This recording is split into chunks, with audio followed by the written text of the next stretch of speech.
വീട്ടിൽ തന്നെ ഉണക്കിപ്പൊടിച്ച മഞ്ഞൾപ്പൊടി, അത് ഏകദേശം ഒരു 10 ദിവസം കഴിക്കാൻ പറ്റുന്ന അത്രേ ക്വാണ്ടിറ്റി സാധനം എടുക്കുക.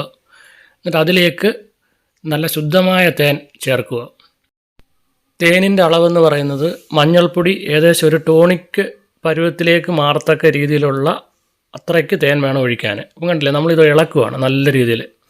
ഇളക്കി കഴിയുമ്പം കണ്ടില്ലേ നല്ലൊരു ടോണിക്കിൻ്റെ രീതിയിലേക്ക് മാറും. ഇതൊരു 10 ദിവസത്തേക്ക് രാവിലെയും വൈകിട്ടും കഴിക്കുകയാണെങ്കിൽ ഏത് വിട്ടുമാറാത്ത ചുമയും മാറുന്നതാണ്. ഒരു സൈഡ് എഫക്റ്റും ഇല്ല. നല്ലൊരു ഔഷധമാണിത്.